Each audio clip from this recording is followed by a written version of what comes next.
मेरा नाम बीना चित्तौड़ा है और मैं आकाशवाणी उदयपुर में पिछले 24 सालों से, यानी इस जुलाई में मुझे 24 साल हो जाएंगे, आकस्मिक उद्घोषिका के तौर पर काम करते हुए। रेडियो का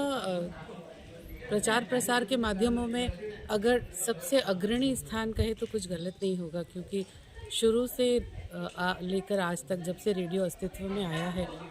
एक ध्वनि तरंगों के माध्यम से बहुत जल्दी एक स्रोत से बहु स्रोत तक, बहुत सारे रीचेस तक, मास तक पहुंचने के लिए रेडियो अपना बहुत बड़ा योगदान देता आया है और आगे भी देगा, ऐसी उम्मीद हमारी है। हालांकि जैसे आपका जो प्रश्न है, चलिए हम उसी पर आते हैं कि आज की जो युवा पीढ़ी है वो रेडियो से बिल्कुल कनेक्टेड है, लेकिन उसमें थोड़ा सा फ़र्क ये आ गया है कि अब रेडियो थोड़ा अलग तरीके से हो गया है। अगर हम प्राइवेट एफएम्स की बात करते हैं तो वहाँ शायद उनके मतलब की बात की जाती है रेडियो पे, युवाओं के मतलब की। या एक बात और कहना चाहूँगी कि ऑल इंडिया रेडियो से जुड़े हुए जो उद्घोषक हैं, उनके पास जितना ज्ञान है या जो उनके पास कम्युनिकेशन स्किल है या जो अपनी संवाद से या बातचीत से वो अपनी बात पहुंचाते हैं पूरे समाज के लिए या प्रचार प्रसार के लिए, वो डेप्थ प्राइवेट रेडियो चैनल के आरजेस के पास अभी तक तो नहीं है, क्योंकि हमें बहुत सारे कोड ऑफ कंडक्ट का पालन करना होता है। हमारे पास बहुत लिमिटेशंस हैं कि हम बहुत सारे ऐसे शब्दों का इस्तेमाल नहीं कर सकते जो अप्रिय लग सकते हैं, लेकिन प्राइवेट रेडियो स्टेशंस में वो ये नहीं है। पर फिर भी ये कहें कि रेडियो को अगर आपको उभारना है तो आप सबसे पहले आकाशवाणी उदयपुर और आकाशवाणी से जुड़े, प्रसार भारती से जुड़े जितने भी आकाशवाणी के स्टेशंस हैं, जिनकी एक बहुत बड़ी दुखद बात यह है कि धीरे धीरे बंद होते जा रहे हैं, तो उन्हें आपको उभारना पड़ेगा। तो आपकी आने वाली जो युवा पीढ़ी है वो जब रेडियो से जुड़ेगी, आकाशवाणी के रेडियो से जुड़ेगी। हालांकि इसमें प्रधानमंत्री जी ने मन की बात शुरू करके एक बार फिर से प्रसार भारती को जीवन दान देने की कोशिश की है, लेकिन फिर भी हम ये कह सकते हैं कि जो ये ब्यूरोक्रेसी है या जो सरकारी अफसरशाही है, उसकी थोड़ी सी सुस्ती के कारण प्रसार भारती अब वो पकड़ नहीं रख पा रहा है। आज भी विविध भारती हालांकि बहुत पॉपुलर चैनल है, देश का अभी भी नंबर 1 चैनल है, पर फिर भी ये कहें कि धीरे धीरे, जैसे हम खुद हैं तो हम 24 सालों से कॉन्टेक्ट बेस पे हैं, तो प्रसार भारती का धीरे धीरे जो परमानेंट स्टाफ है वो ख़त्म होता जा रहा है। तो उसे चाहिए कि वो नई भर्तियां करें, नए स्टाफ को, परमानेंट स्टाफ को लगाएं, जो कि रेवेन्यू भी जनरेट करे और साथ साथ बहुत अच्छे प्रोग्राम्स भी जनरेट करें।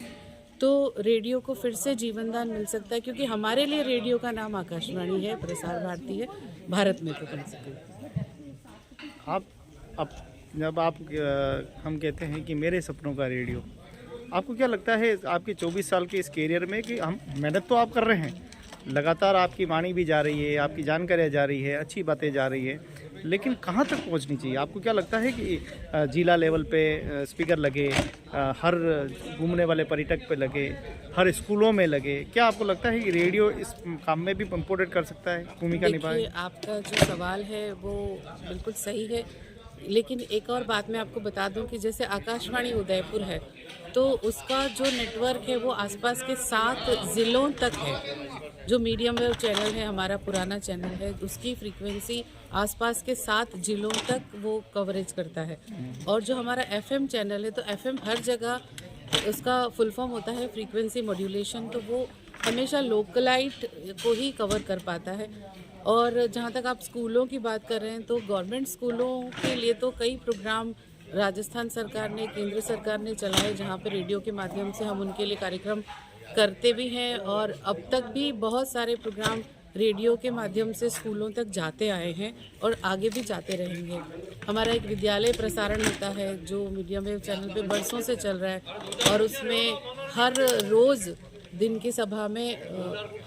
एक लेसन जो होता है किसी भी एक कक्षा के लिए, तो वो बजता है। और जो आप कह रहे हैं कि हर जगह चौराहों पर ही होना चाहिए, तो ये ज़रूर से होना चाहिए। हालांकि इसकी समस्या में की जड़ में ये है कि अब प्राइवेट रेडियो स्टेशंस बहुत हो गए हैं, तो आकाशवाणी उदयपुर को उनसे भी compete करना पड़ता है। तो मेरे सपनों का रेडियो अगर मैं कहूँ तो वो होगा जिसमें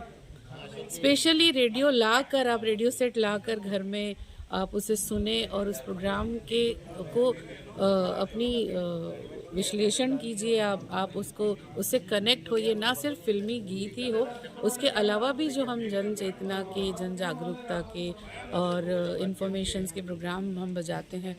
उसको भी आपको सुन के और उससे लाभ लेना चाहिए। जैसे हमारे यहाँ हर शुक्रवार को हम एक हेलो डॉक्टर प्रोग्राम करते हैं और हम हर प्रोग्राम में एक विषय विशेषज्ञ को बुलाते हैं जो आपकी सेहत का ख्याल करता हुआ प्रोग्राम है। इसके अलावा भी हम समय समय पर जो भी उदयपुर में जिन हस्तियों ने कुछ उपलब्धियां पाई होती हैं उनके इंटरव्यूज़ कराते हैं, तो वो भी आपके लिए प्रेरणा स्रोत बन सकते हैं।